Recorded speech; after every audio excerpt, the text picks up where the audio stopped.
السلام علیکم جی، میں آپ کی ملاقات کروا رہا ہوں ڈاکٹر محمد اقبال انجم صاحب سے، سبلائن امیگریشن کنسلٹنسی کے CEO ہیں۔ آج میں ان سے ڈسکس کرنے جا رہا ہوں کہ اسٹوڈنٹ ویزا کے حوالے سے کیا کیا آپشنز ہیں اور کن کن کنٹریز میں اسٹوڈنٹس کے لیے زیادہ پڑھنے کے حوالے سے، اسٹڈی کرنے کے حوالے سے یہ کون سا کنٹری ریکمینڈ کرتے ہیں۔ میں تھوڑا سا آپ کا اپنا پروفائل پورٹ فولیو جانا چاہوں گا تاکہ پتہ لگے سننے والوں کو کہ ہم کن سے جو ہے وہ انفارمیشن لے رہے ہیں۔ تھوڑا سا وہ بتائیے گا پلیز۔ جی ٹھیک ہوگا۔ بسم اللہ الرحمن الرحیم۔ حسین صاحب، جہاں تک میری تعلیم کا تعلق ہے، میرا بیچلر اور ماسٹر اسلامی یونیورسٹی بھاولپور سے ہے، M.Phil اور PhD میری پنجاب یونیورسٹی سے ہے، میرا 1 year diploma in French language GC university Lahore سے ہے، میں یونیورسٹی آف ٹورانٹو کا بھی اسٹوڈنٹ ہوں اور وین اسٹیٹ یونیورسٹی USA کا بھی اسٹوڈنٹ ہوں میں۔ میرا جو ڈپلوما ہے in TESL teaching of English as a second language, TESL Canada اور ٹیسل انٹاری، یہ دونوں کینیڈا سے، اور میرا 1 year diploma in immigration consultancy, یہ بھی کینیڈا سے ہے، اور میرا 2 ایئرس کا master in apply linguistics USA سے۔ میں نے USA میں پڑھایا، کینیڈا میں پڑھایا، سعودی عرب میں پڑھایا اور پاکستان میں GC یونیورسٹی لاہور میں پڑھایا۔ سعودی عرب میں سعودی ارامکو کے آفیسرز کی ٹریننگ کی ہے، اور میں نے ایویشن آسٹریلیا کے انسٹرکٹر کے طور پر سعودی منسٹری آف ڈیفینس کے اسٹاف کی ٹریننگ کی۔ سو میں سمجھتا ہوں کہ دنیا میں اس وقت جو ٹاپ رینکنگ جو نمبر 1 وہ ہے Canada. Yes, that's a beautiful question. فرض کیجیے کہ یہاں سے آپ 2 سال کے ماسٹر کے لیے گئے، اب ویسے بائی دا وے کینیڈا میں 1 ایئر کا ماسٹر بھی ہوتا ہے۔ مثلاً الگوما یونیورسٹی نے ریسنٹلی کمپیوٹر سائنس میں 1 ایئر کا ماسٹر شروع کروایا، اور اس کے بعد 3 سال کا پوسٹ گریجویٹ ورک پرمٹ ہے۔ 3 سال، 1 سال آپ وہاں پہ جاب کر لیں تو آپ کی امیگریشن ہو جاتی ہے، 3 سال بعد پاسپورٹ مل جاتا ہے۔ اتنا دنیا کا خوبصورت پاسپورٹ اور اتنی جلدی ملنے والا پاسپورٹ صرف کینیڈین ایجوکیشن سے پاسبل ہے۔ البتہ اس میں یہاں تک پہنچنے کے لیے 2 اسٹریمز ہیں، ایک ہے SDS اسٹوڈنٹ ڈائریکٹ اسٹریم، اور دوسری ہے naan SDS naan student direct stream. Student direct stream جو ہے اس کے اپنے تقاضے ہیں، اس میں آپ کو 1 سال کی فی جمع کروانی پڑتی ہے، پولیس کلیئرنس سرٹیفکیٹ لینا پڑتا ہے، اس میں آپ کو کینیڈا کے چارٹرڈ بینک میں اپنا اکاؤنٹ کھلوا کے 1 سال کا خرچہ وہاں ٹرانسفر کروانا پڑتا ہے، جو پہلے $10,000 کینیڈین ڈالر تھا، اب $20,635 ہو گیا ادر دین یونیورسٹی فی۔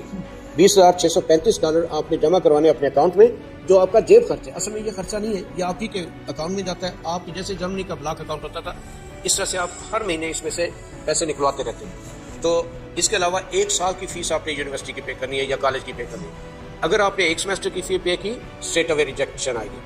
اگر آپ نے GIC نہیں لیا تب بھی ریجیکشن آئے گی۔ GIC گارنٹیڈ انویسٹمنٹ سرٹیفکیٹ، جو جیب خرچ ہے، جو $20,635۔ اور پھر اب ایک اور چیز ذات آ گئی ہے، گورنمنٹ آف کینیڈا نے کہا ہے کہ اب چونکہ آپ کو پروونس سے بھی پرمیشن لینی ہے، سو ہر پروونس ایک پروونشل اٹیسٹیشن لیٹر ایشو کرے گا، پال اسے کہا جاتا ہے، پال۔ یہ ابھی 31 مارچ سے پہلے گورنمنٹ نے کہا کہ ہر صبح ارینجمنٹ کر لے اس کے، تاکہ وہ ایشو کر سکے۔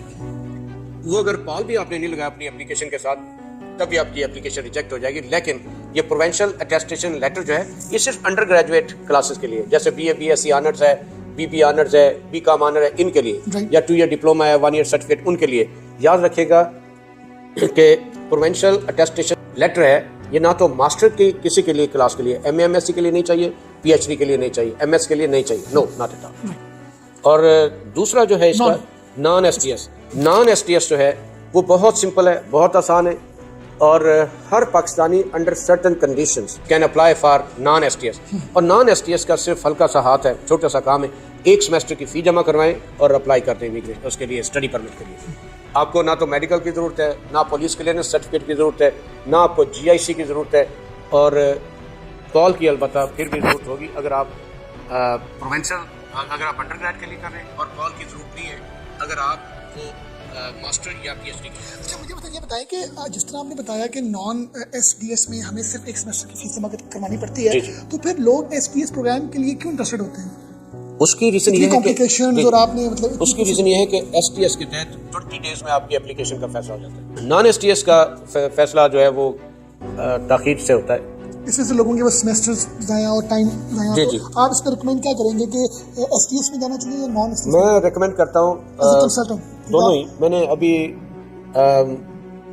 دانیال حمید ہیں، پاکستانی ہیں، اسی طرح سے عفان ہے، پاکستانی ہے، رافع شیخ ہے، پاکستانی۔ ان تینوں کا بھی ریسنٹلی ابھی یہ سیشن ابھی ان کا شروع ہوا ہی ہے.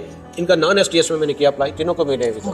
اور ایس ٹی ایس میں اس لیے کہ جو لوگ افورڈ کرتے ہیں, جو جن کے پاس ہوتا ہے فنڈس ہوتے ہیں, اور دوسرا یہ کہ وہ پاکستانی اور پاکستان ہی کے اندر رہتے ہیں, ان کو ایس ٹی ایس کے ذریعے میں اپلائی کرتا ہوں. اچھی ہمارے ساتھ انفارمیشن, اپنا ایکسپیرینس شیئر کیا. میں امید کرتا ہوں کہ جو لوگ اپنی زندگیوں کا فیصلہ کرنے جا رہے ہیں تو وہ آپ کا اس سیشن سننے کے بعد ان کا جو کانفیڈنس لیول ہے نا وہ ٹورڈس کینیڈا وہ بڑا ایزیلی انشاءاللہ جی جو بھی آپ کے ریفرنس سے آئیں گے اللہ کے فضل و کرم سے یہاں سے اسٹڈی پرمٹ لے کے جائیں گے. چلیں جی انشاءاللہ. بہت شکریہ جی, آپ نے تھینک یو ویری مچ سر, اچھا گائیڈ کیا. Thank you very much sir. Welcome, thank you very much.